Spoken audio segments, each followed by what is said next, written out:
لوی تیږې د غورځولو په څېر وې. د عاد قوم لوړې ستنې په یو یو راړنګېدلې. خلک منډې وهلې خو هېڅ پناه ځای نه و. زمونږ کیسه پیل کېږي د هغه ښار نه چې د ځمکې پر مخ تر ټولو لوی او ښکلی ښار و. د عاد قوم ښار چې د اوږدې لویو ودانیو او د سرو زرو رنګماڼیو نه جوړ شوی و. د لرې لرې نه یې خلک حیرانېدل، خو آیا دا ښکلا او شتمني د تل پاتې کېدو وړ وه؟ راځئ چې په دغه کیسه کې وګورو. د عاد قوم ښار د یوې پراخې او زرخیزې درې په منځ کې آباد و. د دوی کورونه د لوړو غرونو په څیر و او د دوی باغونه دومره شنه او سرسبز وو چې د جنت یادونه یې کوله. لوی لوی ستنې چې د ډبرو نه جوړې شوې اسمان ته لوړې وې او هر لیدونکی به یې حیرانولو. د عاد قوم خلک ډېر شتمن وو. دوی سره زر، سپین زر او قیمتي ګاډۍ لرلې. د دوی ماشومان په ښکلو جامو کې لوبېدل او د دوی ښځې د قیمتي ورېښمو په جامو پوښلې وې. دوی فکر کاوه چې دوی تر ټولو غني او پیاوړي خلک دي. ګوره چې زموږ ښار څومره ښکلی دی. د نړۍ هېڅ ښار زموږ سره نشي سیالي کولی. هو وروره، خو زما زړه ویره لري. زموږ پلرونه هم دومره شتمن وو، خو دوی موږ ته تل د عاجزۍ او شکرګزارۍ نصیحت کوو.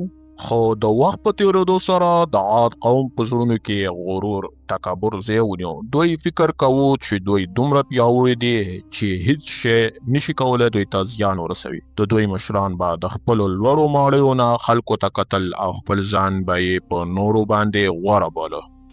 ای خلکو، وګورئ چې موږ څومره پیاوړي یو. زموږ ستنې دومره لوړې دي چې اسمان ته رسیږي. زموږ باغونه دومره زرخیز دي چې هیڅکله به وچ نشي. موږ د ځمکې تر ټولو لوی قوم یو. مشه مهرباني وکړه، عاجز اوسه. موږ باید په خپل ځان ډېر ونه ویاړو. دا شتمني او قدرت یو ورځ حتما پای ته رسېدی شي.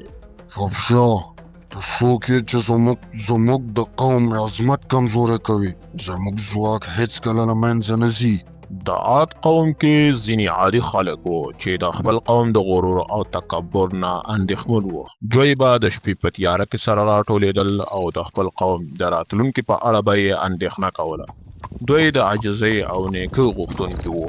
وروره ظریفه، زه هره شپه خوب وینم چې زموږ دا ښکلي باغونه وچیږي او زموږ ستنې ړنګېږي. آیا تاسو نه ګورئ چې زموږ مشر څومره غرور کوي؟ هو زینب خورې، ستا خبره سمه ده، خو څوک زموږ خبره اوري؟ مشران وایي چې موږ پیاوړي یو او هیڅ شی زموږ سره ځان نشي وهلی.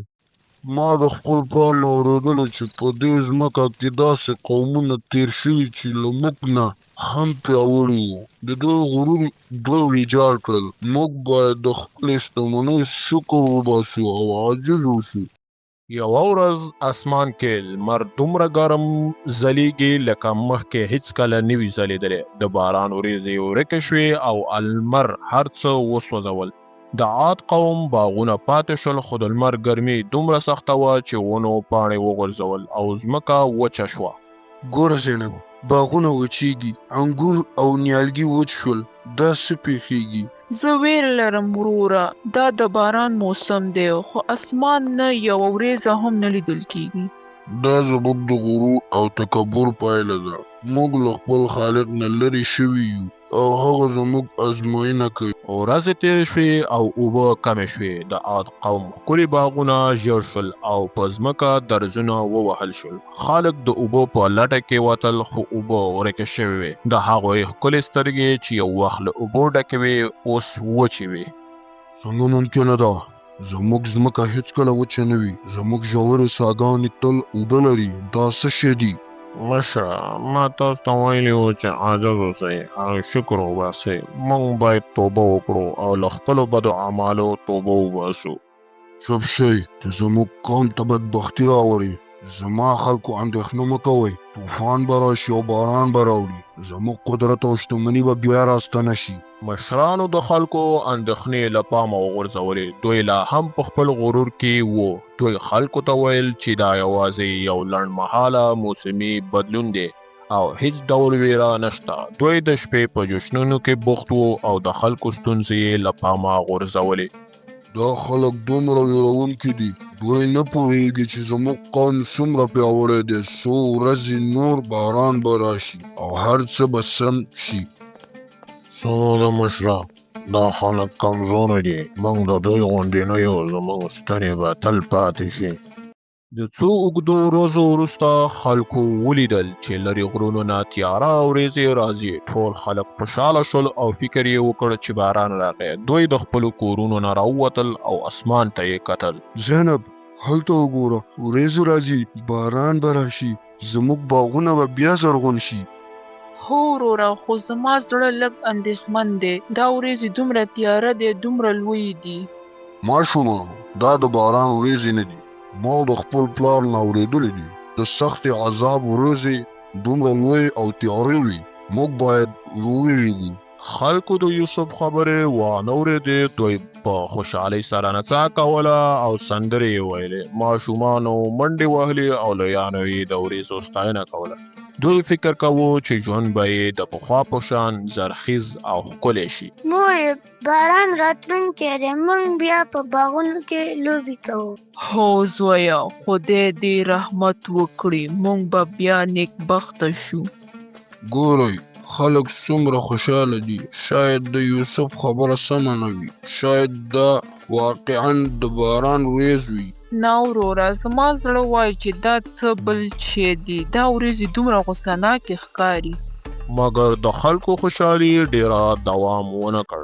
لومړی یو نرم باد پیل شو، بیا یې شدت زیات شو. خلک ولیدل چې دا عادي باد نه دی.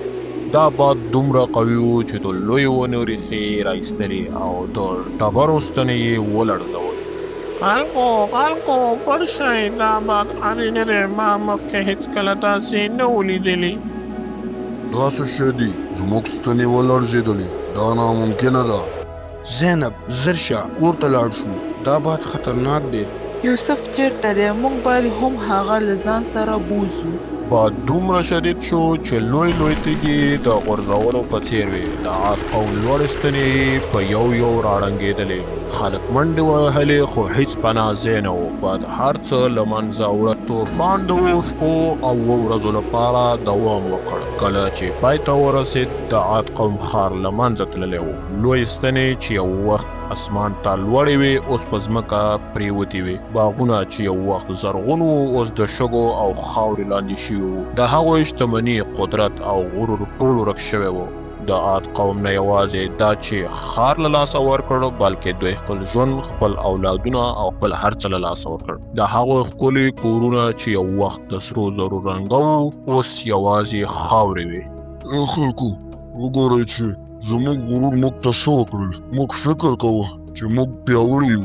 موږ له خپل خالق نه لرې شو. او هغه موږ ته شتمني ورکړله، خو موږ شکر ونه کړو.